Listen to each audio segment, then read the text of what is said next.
This is going to be a hard one in so many ways. But let me be very clear. John Cleese is a filthy scumbag. And I refuse anymore to ignore the revolting output of this deranged lunatic on the hard left because he was once a comedy icon. And I say this, by the way, as one of the biggest fans of Fawlty Towers. I say this as the guy that helped get Monty Python back together all of those years ago for that massive reunion tour when I was working at the Sun newspaper. And that was one of the great privileges of my career.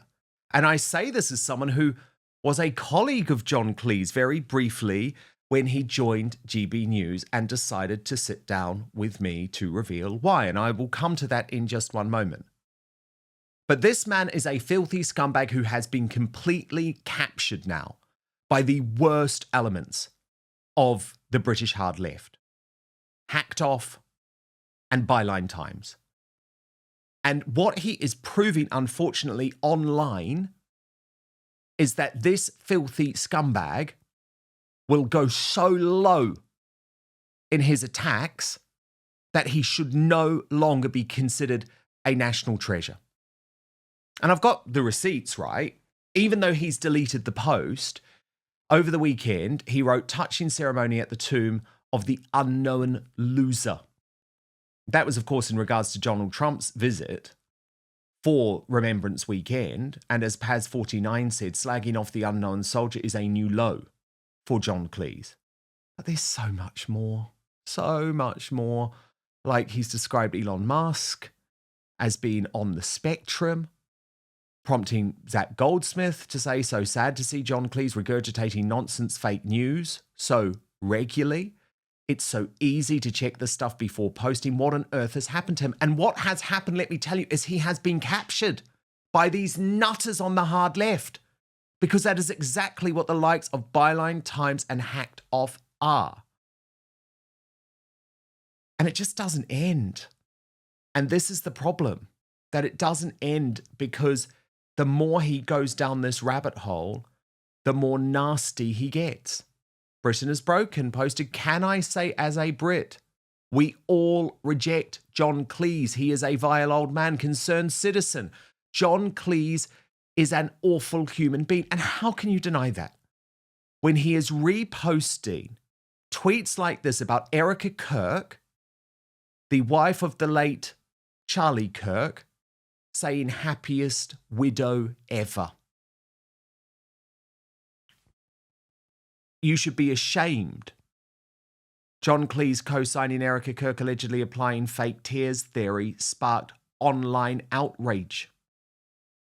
Mr. Marleybone posted as a result, today I unfollowed one of my childhood heroes, John Cleese, who made me laugh and brought humour into my life. He has become a pathetic anti-Semite who is peddling lies about Jews and Israel on Twitter. How sad does he not have anything left in his life? And there was another retweet, by the way, in regards to Erika Kirk. Alex Gandler said, not sure what's happened to John Cleese, but best to stay away from whatever's in his drinking water. I'll remember him for the brilliant wit and timeless comedy and try to forget the conspiracy theory nonsense he's descending into. Enough said. Wrote, imagine being John Cleese reaching 86 years old. Behind you is a stunning comedy legacy, but now bored, sat in your red velvet slippers, finding the only affirmation in life is typing rage bait about Erika Kirk on your iPhone 7. And this decline and descent has been so recent, but I wanted to show you why there's this massive juxtaposition in terms of what John Cleese believes to be free speech. It's free speech for me, but not for thee. Because this is what he told me upon joining GB News when I was excited because I presumed at that point, obviously I was very passionate about GB News, really believed that GB News was doing the right thing. And I believed that what this meant is that he truly believed in a lack of regulation and that he wanted there to be genuine free speech in the British media ecosystem. Watch. A very quick but personal message from me to you to let you know that the best way you can support Dan Wootton Outspoken is to subscribe to my Substack at www.outspoken.live. Substack is a free speech platform that protects me from big tech cancellation and lawfare. Paid annual or monthly subscribers get an extra hour of content with the Royal Uncancelled After Show available every weekday with no advertising whatsoever. You can also message me direct on there. That's www.outspoken.live. John Cleese, welcome to GB News. It feels great saying that. I'm very excited. Well, I'm excited because I'm doing this show with you. I've been working with a couple of guys on it, and the whole idea of being able to create a show from scratch without anyone looking over our shoulders. I mean, I wouldn't get an offer like this anywhere else on the planet. It's extraordinary. And I'm really looking forward to it because I think that there are so many cliches in ordinary television. It would be nice just to try and avoid those, just as a start. There's so much of this screaming at people. You see, I want to deal with a lot of the subjects that get people upset, but I want to get sensible people with a sense of humor who will listen to each other and who will trade arguments instead of simply making speeches. Yeah, indeed. And that's what we try and do on GB News. Always have both sides of the argument to have a respectful debate, but don't shut people down. So I thought that's what he believed in, right? But then John Cleese launched his GB News show calling for more regulation of the media, for a beefed up version of Ofcom. As a knee-jerk reaction, support the Tories and a couple that supports the left. If we want more accurate and honest information, we have to regulate the newspapers that have basically become propaganda sheets. And the next step in doing that is to implement Leveson 2, so that when a newspaper prints something that's untrue, a regulatory body can order them to print a correction in the same size and the same prominence as the original untruth. We need a system more like Ofcom for the printed press. Now, the press will say this inhibits their freedom, and they're right, but only a little bit. It'll inhibit their freedom to tell any lies they like. Bullshit, Cleese, because you're the liar, okay? You want free speech for me, but not for thee. And I'd had enough of this. So I decided I had to speak out. And John Cleese posted when Dan Wootton said free press, he meant a press that's free to do whatever it wants, untrammeled by rules or standards or any kind of moral restraint. When I was then effectively sacked from GB News in a free speech row, John Cleese bottled talking about it publicly. Right, and I was looking forward to the interview arranged with the lovely Zoe Ball tomorrow, but it has been cancelled from on high, as it would not be appropriate for me to talk about a GB News programme while the Wootton and Fox firings were in the news. And then, when his mates at Byline Times told a whole load of provable lies about me, John Cleese joined a pile-on urging the mainstream press to investigate allegations against his future GB News colleague, Dan Wootton. So yeah, I do have some personal skin in the game here, but as I say, to me, John Cleese was a hero, an absolute comedy legend. And I think it was this moment when I realized, no, this guy is so far gone. Cleese posted on X 5 ways that Hitler was preferable to Trump. 1, he fought for his country. 2, he never used a teleprompter. 3, he was nice to dogs. 4, he wrote his own books. 5, he never played golf. 6, he wasn't a big fat slob. 5 ways Trump is preferable to Hitler. 1, he doesn't practice genocide. 2, he has nice hair. 3, 4, and 5 left blank. I repeat, John Cleese is a filthy scumbag. Joining me now, my superstar panel, Nick Buckley, MEE, and Sarah White. Nick, the whole thing is, right, John Cleese can say whatever he wants. I believe that. I'm a free speech absolutist. I'm not suggesting he should be shut down in any way.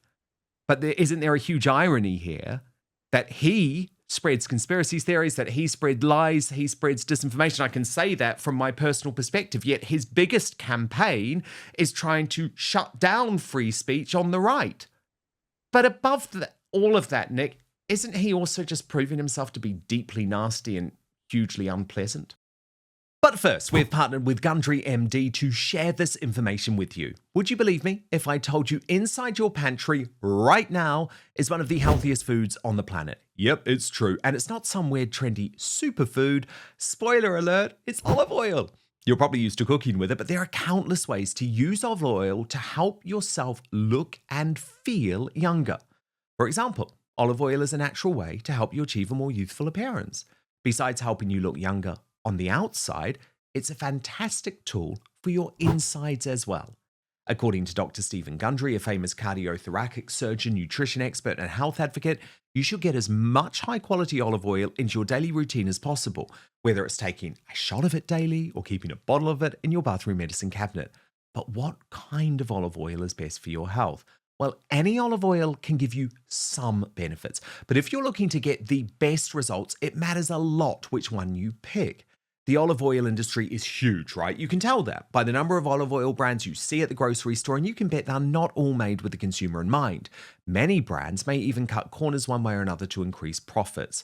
When Dr. Gundry came to that realization, he was appalled. But some olive oils are so powerful it may only take a few tablespoons a week to see these incredible health benefits. So how can you tell between an olive oil that can be a health booster and which one isn't up to par? In an effort to answer that question, Dr. Gundry has decided to take a stand and release his personal research and findings. The video has gone viral since its release, and it's important you see it so you can start benefiting immediately.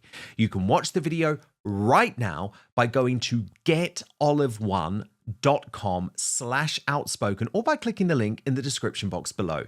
That's getolive1.com/outspoken or just click on the link in the description box below.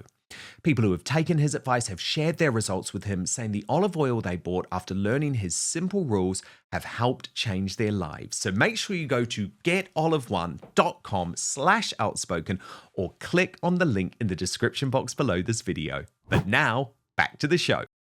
I'm actually surprised at some of the tweets you've just shown. I saw the one about the tomb of the unknown soldier, and I read that and thought, oh, that do you know what? He made a mistake there. He's trying to be funny. He's trying to be edgy. And I put that down to that. But seeing the ones about the widow of Charlie Kirk, they're horrendous. And retweeting that and he did it more than once. That's horrendous. I think it goes back to never ever meet your heroes, because they never live up to what you've built them up in your mind. He's a comic genius. He has been for decades and decades. From all this stuff, I've loved all this stuff. But I mean, we also need to, and I don't mean this in a negative way, I'm not trying to insult the man, but he's 86 now. So we need to think about, is he losing part of his mental capacity? Because some of this is absolutely horrendous. I don't know, but he's ruining his reputation. Yeah, he really is, isn't he, Sarah White? I mean, what do you make of the downfall of John Cleese? Well, I find it quite ironic that the jokes and the comedy that he used to be part of would be something that he would obviously stand against now. So is he doing what he's doing to be fashionable and trying to join the left and the woke mind media because he feels that they're the majority? And to say that Hitler, because he was nice to dogs, over somebody who didn't kill millions and millions of Jews, because, you know, Hitler was nice to dogs. Trump hasn't killed any Jews. There's now Hitler's better than Trump. That's irrelevant. Like, Hitler was one of the worst people to ever walk this planet. And John Cleese is obviously a supporter of Hitler. We know that he's anti-Semitic. So with all of his posts that he posts regularly, and I just think, yeah, maybe he needs his meds checked, because at the end of the he's spreading misinformation. And the problem is, people who follow him will start to believe what he's saying. And this is the problem again with like the BBC. People watch this and it's propaganda, and some people will believe him. The likes of us will be like, this man is totally deranged. We don't know what he's on. He's definitely woke and he needs to be shut down. Yeah, I mean, it's really interesting, isn't it? Because sometimes it's really amazing when your heroes get a platform, right? So I think of Ricky Gervais and all of the incredible stuff that he now posts on X, and the fact that he feels untethered, or someone like J.K. Rowling, actually, who has obviously, or Graham Linehan, so there are loads of examples, I guess. But I think that is, in a way, the great thing about social media. You can't hide who you really are. We've seen who John Cleese really is.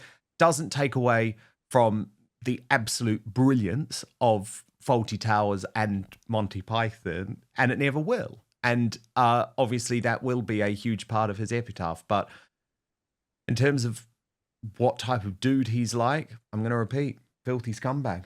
But thank you so much to my fabulous superstar panel today. Anything other than filthy. Sarah White, who is, of course, one of the incredible Epping Pink Lady campaigners. And Sarah, you've got more coming, right? Oh, we've got loads coming up. So on the 22nd of November, we're going to be at Chelmsford from 12 till 3. We're getting loads of pink ladies from all over the place, ferrying them all in to go and support the lovely women of Chelmsford. And that, so anybody who wants to come along and support, it's a movement led by women, supported by men, so we embrace everybody. And it's basically about standing up for what's right and having it that women and children and everybody feels safe in their local community, because it's a fundamental right of this country. We have evolved and developed over centuries to get the morals and the beliefs that we strive for in a Christian country. Whether you're a person of faith or just a good upstanding Christian person, that is what we need. And we need the root core to come back to being a fundamental Christian country. Absolutely. Well, indeed, that fits very nicely with me just reminding you all about Nick Buckley's brilliant book as well. Anglophobia is the name, and it is available on Amazon, isn't it, Nick? Yes. It's such an important book. It's all about looking at why the English hated, but more than that, why are we living in an age now where white people are hated? Why is anything white deemed negative? Part of it is jealousy and envy, but part of it, especially for English people and white people who tend to hate themselves and hate their culture and hate their country, investigate the mental health issues that are part of the problem and why they hate everything we've given the world. It's an amazing book. It is available on Amazon. Thank you so much to my superstar panel today, Nick Buckley and Sarah White. We're going to reveal today's greatest Britain Union jackass literally in 30 seconds. But I've got to get to some of your feedback. Minty the Moose says, Islamists have more of a foothold on Britain and Europe. Some of us have been screaming about this for over 20 years or more on here, and good on you for doing so. Timo says, Starmer built his career on defending terrorist human rights. He literally wrote the book on it. Juliet Johnson says, if Shamima Begum returns, Corbyn's party will probably help her run for a seat in Parliament. Nothing in today's Britain surprises me. And on the Mike Graham story, Jenny Chilton says, Russell has, and speaking of Russell Kirk, has shown up the likes of Kevin O'Sullivan and Jeremy Kyle, who claim to be Mike's friends. Okay, a reminder of who's up for Union Jackass today. Tony Blair, nominated by Matt Cass 48, who says the death of the UK started with this man. Anas Sawa, nominated by Darren Donaldson for his angry style, and Ed Davey, nominated by Jane Kendrick for calling for the sacking of Robbie Gibb at the British Bashing Corporation. And of course, he just blames it all on GB News, as he always does. Okay, here are the results. In third place with 24%, Anas Sawa. The runner-up with 30%, Ed Davey. But today's Union Jackass with 46% of the vote, the former Prime Minister, Tony Blair. So, because it is a Thursday, we are putting our 4 Union Jackass winners from across the week head-to-head to find out the worst Briton in the world this week. You can vote right after the show on the posts section of my YouTube channel, Dan Wootton Outspoken, but I'm just going to remind you of who is going to be going head-to-head with Tony Blair to win this infamous gong. From Monday, it was Adil Ray for supporting Sharia law, from Tuesday, Tim Davie for his appalling behaviour at the British Bashing Corporation, and yesterday, the tit whisperer Zach Polanski. So they'll all be going head to head in the post tab on YouTube.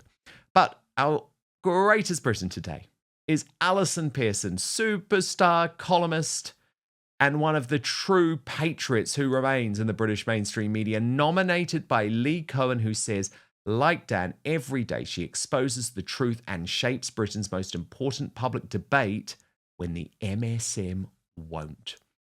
Thank you so much for watching Dan Wootton Outspoken. Please click on my face just to the bottom left to subscribe to this brand new independent news source and turn on the notification bell so you'll be alerted to our brand new live shows, uncancelled interviews, and special royal episodes. Outspoken is also now available as a podcast, so you can listen to the show every weekday on the go, wherever you are.